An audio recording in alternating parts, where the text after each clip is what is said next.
amigos de la Iglesia de Hispana de Wetherill Park en Sydney, que nos estáis viendo en vivo y en directo a través de esta página, y a los que nos veis con posterioridad en nuestra página web y en otras plataformas, sed todos bienvenidos.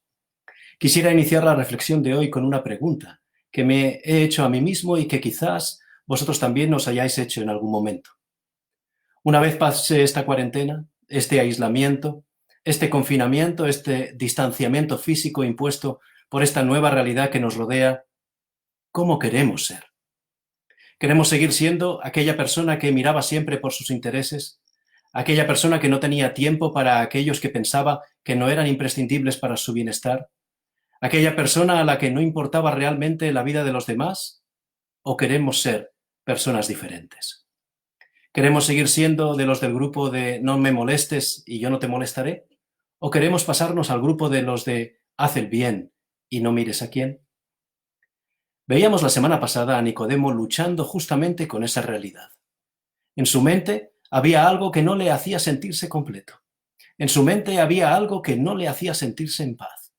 Había una lucha entre lo que había hecho hasta ese momento y lo que sabía que tenía que hacer y podía llegar a ser. Es por ello que la semana pasada, al final de nuestra reflexión, nos hacíamos esta pregunta: ¿cómo hacer para nacer de nuevo? Tal y como le aconsejó Jesús a Nicodemo. ¿Cómo se consigue eso? ¿Cómo hacer para romper la tendencia a hacer lo malo que todo ser humano tiene? ¿Qué hacer para convertirme en una persona diferente? ¿Es esto posible o estoy pidiendo imposibles? En el ser humano, debido a esa tendencia a hacer el mal, existe una lucha interior entre lo que hace y no debería hacer, y entre lo que debería hacer y no hace. El problema que tenemos con esa lucha es que la solución no viene de manera automática. No es algo que se obtenga de manera natural en el ser humano. Por eso nos es necesario nacer de nuevo. Por eso nos es necesario cambiar de dirección. Por eso nos es necesario modificar nuestras rutinas y transformar nuestra manera de pensar. ¿Os acordáis de Pablo? Aquel que le dijo a Timoteo: yo sé en qué y en quién he creído. Pablo también nos habla de esta lucha de la que estamos hablando. Cuando les escribe a los creyentes en Jesús que vivían en la capital del Imperio Romano, les dice lo siguiente: porque lo que hago no lo entiendo, pues no hago lo que quiero, sino lo que aborrezco, eso hago. El querer hacer el bien está en mí, pero no el hacerlo. ¿Cómo puede ser que Pablo hablase así? ¿No había aceptado el mensaje y la misión de anunciar a Jesús? Él mismo dijo que sabía en qué y en quién había creído. Así es, pero Pablo enfrentaba esa lucha justamente por su deseo de nacer de nuevo. No quería conformarse y aceptar la tendencia a hacer el mal, quería luchar contra ella. Y esa lucha diaria es el resultado de una clara rivalidad entre lo que la Biblia, en palabras del apóstol Pablo, denomina las obras del ser humano y lo que presenta como el resultado de dejar que lo espiritual se refleje en el ser humano. Por decirlo de otro modo, existe una rivalidad constante entre las cosas que yo hago y las cosas que yo puedo llegar a hacer cuando decido, como decíamos la semana pasada, nacer a lo espiritual. ¿Queremos ser personas diferentes? Tan solo lo lograremos si dejamos nacer lo que es espiritual en nuestra vida. Llegados a este punto, quisiera decir que hay una verdad fundamental que debemos entender acerca de todo esto del nacer de nuevo o nacer de agua y del espíritu. El resultado de nacer de nuevo en mi vida no es para mi beneficio, sino para el beneficio de los demás. Así como los frutos del árbol no son para beneficio del árbol, sino para beneficio de los que comen sus frutos. Jesús insistió hasta la saciedad sobre este principio y esta verdad fundamental. Serás una persona diferente cuando el bienestar de los demás sea tu prioridad. Jesús mismo dijo que vino a este mundo para servir y no para ser servido. Mirando a los ojos de sus discípulos una vez anunció la traición de Judas, Jesús les dijo: un nuevo mandamiento os doy, que os améis unos a otros. No de cualquier manera, sino como yo os he amado, que también os améis unos a otros. Quizás pueda que os sorprenda, o quizás a estas alturas de la conversación no os sorprenda, pero cuando Pablo, escribiendo a los que vivían en Galacia, les explicó cuáles son los frutos, cuáles son las evidencias, cuál es el resultado de dejar que lo espiritual guiase sus vidas, la primera evidencia de ese nacer del Espíritu fue manifestar amor los unos por los otros. ¿Por qué creéis que el amor lo cita en primer lugar? Bueno, porque el amor es el fundamento del Evangelio. Esas son las buenas noticias. Eso es lo que el mismo Jesús le dijo claramente a Nicodemo al final de su entrevista. Porque de tal manera amó Dios al mundo. El amor es la esencia de Dios. Es el mandamiento no escrito en piedra, sino en nuestros corazones.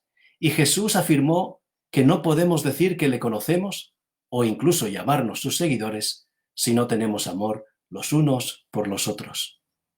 Jesús afirma que se nos conocerá como sus discípulos, en que tendremos amor los unos por los otros. Y es en este punto en el que empiezan nuestros problemas para llevar a la práctica el concepto de amor que tenemos en la mente. Nuestro gran problema está en que pensamos que el amor es el fruto de una experiencia satisfactoria de reciprocidad.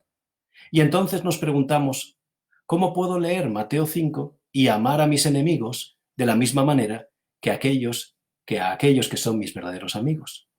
¿Cómo puedo amar a aquel que me está haciendo daño con el mismo amor que siento hacia mis padres o hacia mis hijos? Evidentemente, la conclusión no es que Jesús me pide imposibles, o que la Biblia fue escrita solo para los seres humanos santos y piadosos, o que lo que Jesús presenta está demasiado alejado de la realidad. No, esa no puede ser nuestra conclusión. Lo que necesitamos comprender es que el verbo amar utilizado aquí por Mateo se refiere al respeto, a la estima, a la cortesía, a la consideración hacia los demás, y esto nos hace entender el mensaje de Jesús y nos descubre sobre todo nuestra necesidad de este amor y que solo adquirimos cuando nacemos del Espíritu. La segunda evidencia que demuestra que estamos naciendo a lo espiritual es tener gozo. Solo cuando amemos a los demás de la manera que Jesús nos propone, entonces empezaremos a vivir con gozo. El gozo es algo más profundo que la alegría, mucho más atemporal que ser simplemente feliz. El gozo excede a estos dos. Es cierto que en ocasiones nos sentimos tristes y no estamos felices, pero el gozo es algo que no nos lo puede arrebatar nadie, porque el gozo no nos lo dio ningún ser humano. El gozo tan solo lo ofrece el nacer del Espíritu. El gozo no es temporal, el gozo es permanente, porque está basado en las promesas divinas que son permanentes y no en las humanas que pronto se desvanecen. Mirad, hay dos formas de vivir en este mundo: o mirando lo sucia que está la calle y lamentándonos todos los días de ello, o mirando hacia arriba para ver las flores que siempre embellecen los balcones. El apóstol Pablo no les dice a los que vivían en Tesalónica: estad casi siempre gozosos, ni tampoco les dice a los filipenses: regocijaos en el Señor casi siempre. Pero nosotros tendemos a poner el casi a la frase, porque pensamos que hay momentos en la vida en los que uno no puede sentirse gozoso. Porque, ¿cómo nos puede decir la Biblia que aún en medio de las pruebas, los problemas, el aislamiento, la pandemia y las otras muchas dificultades que enfrentaremos en esta vida, podemos experimentar el gozo? Sencillamente porque este gozo no es una emoción, como estar alegres o felices, sino una demostración de confianza en Dios en todos los momentos de nuestra vida, tanto en los buenos momentos como en los malos. Este gozo no es una emoción, es una manera de vivir la vida. Y para poder experimentar este gozo, necesitamos poner y mantener nuestra confianza en Dios y en sus promesas, porque Él desea lo mejor para nosotros, aún desde antes que hubiéramos nacido.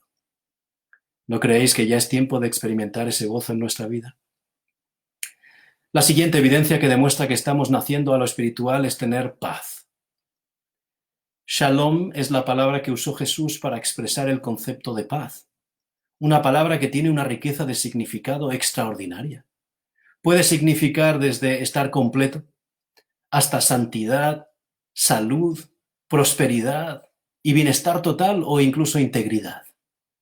Los seres humanos sentimos necesidad de esta paz, porque esta paz fue la situación antes de la existencia del mal, y este será el estado de completa restauración cuando el mal sea eliminado definitivamente de este mundo.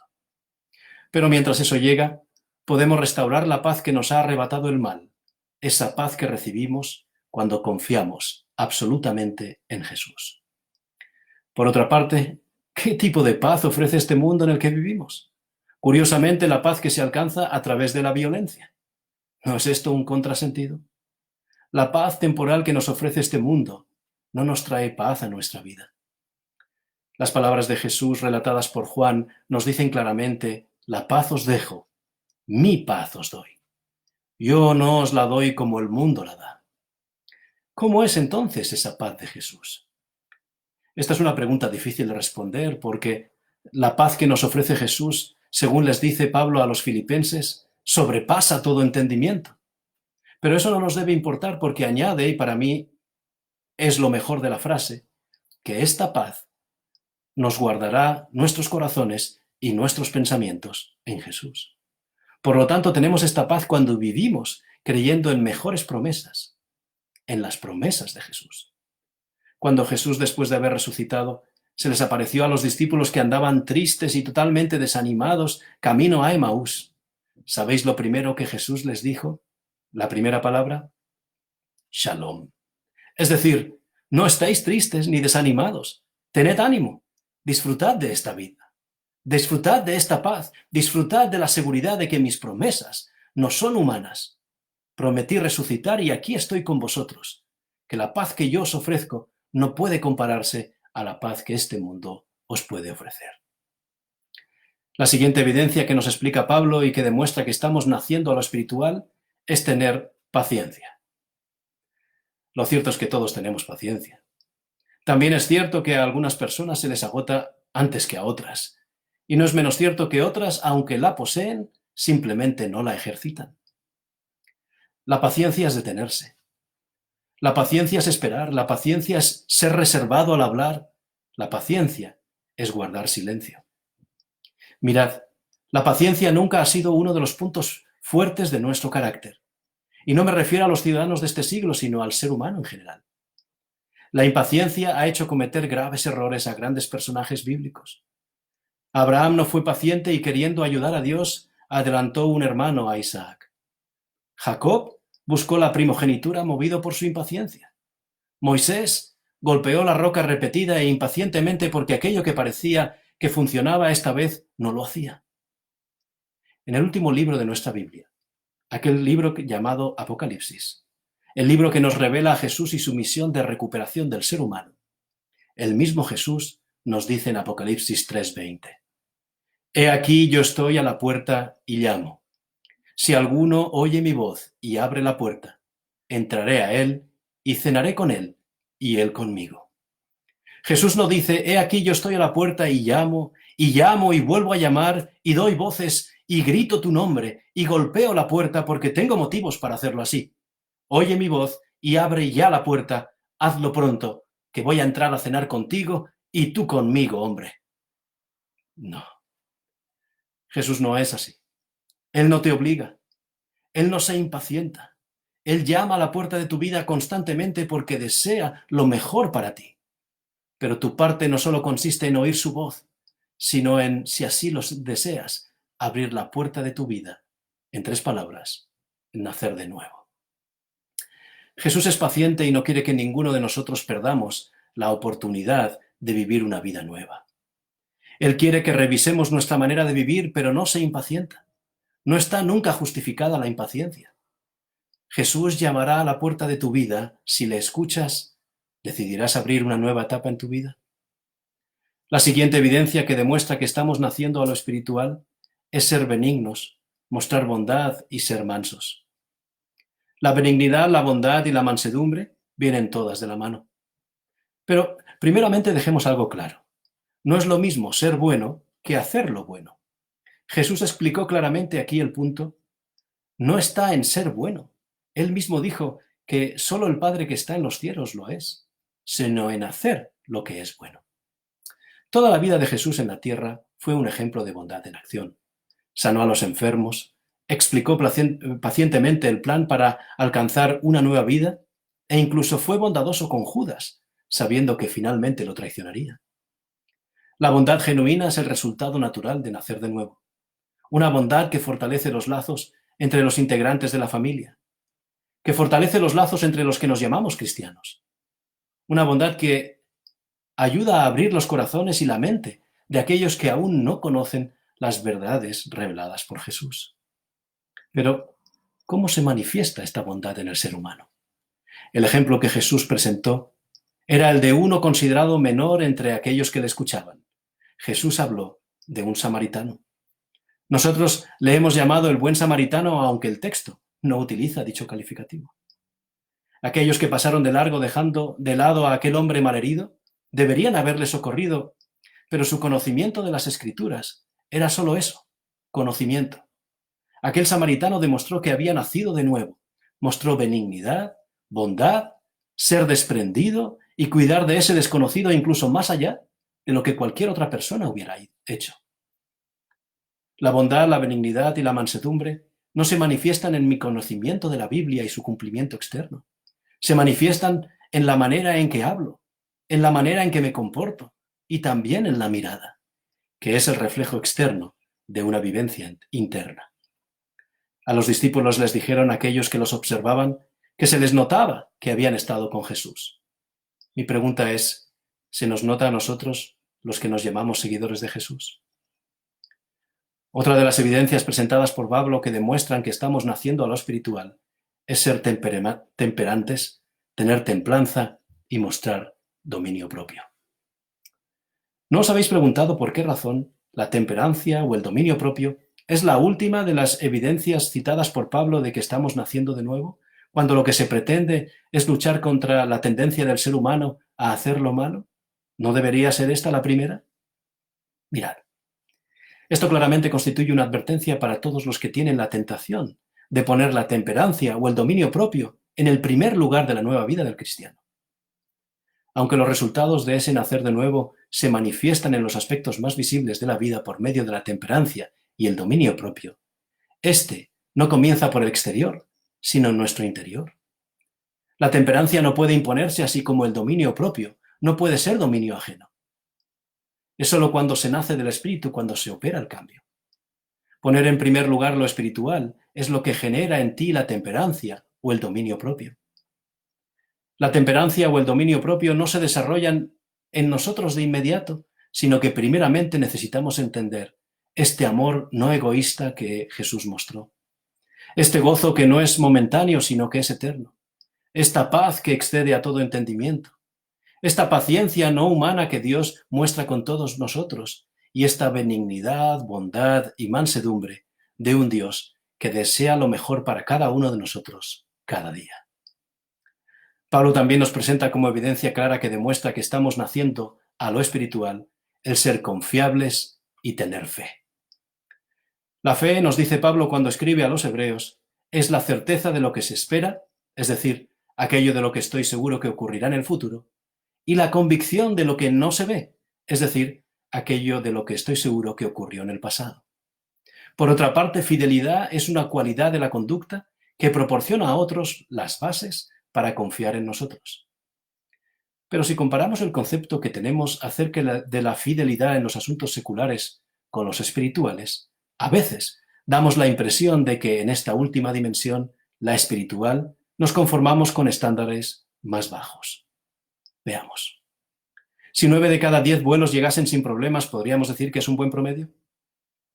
Si lográsemos poner en marcha el vehículo 1 de cada 3 veces, ¿podríamos estar satisfechos con nuestro vehículo? Si fuéramos a trabajar 2 o 3 semanas al mes, ¿seríamos confiables para el jefe y para la empresa? Si pagamos 10 de las 12 recibos de la póliza del seguro, ¿seríamos fiables para la aseguradora? Lo cierto es que no puede haber fidelidad sin fe. La fe es la confianza absoluta en Dios, y la fidelidad implica confianza en que una persona realizará la tarea que se le encomendó. Jesús, nuestro modelo, fue fiel hasta la muerte. Cuando aceptemos que nuestra vida como cristianos necesita diariamente ese nacer del Espíritu, es cuando nuestras acciones revelarán esa experiencia. Pero cuando empecemos ese nacer de nuevo, no nos engañemos, iremos contracorriente como el salmón que quiere llegar a su destino. Pero no iremos contracorriente por nuestros esfuerzos por ser diferentes, sino porque mostraremos su poder. Mostraremos ese amor no egoísta que Jesús manifestó siempre. Mostraremos ese gozo que no es temporal, sino que es eterno. Mostraremos esa paz que excede a todo entendimiento y que para el mundo no tiene sentido. Mostraremos esa paciencia no humana que Dios muestra con nosotros y nosotros con aquellos que no nos entienden ni nos aman. Mostraremos esa benignidad, bondad, mansedumbre de un Dios que desea lo mejor para cada uno de nosotros. Mostraremos ese dominio propio al entender cómo opera lo espiritual en nosotros. Y finalmente, mostraremos esa fe en las promesas de Jesús y esa fidelidad a sus palabras. Porque si lo que buscamos primeramente es el reino de los cielos y su justicia, todo lo necesario para la vida nos será añadido. ¿Crees que esto es posible? Lo veremos el próximo sábado. Que Dios te bendiga abundantemente en esta semana.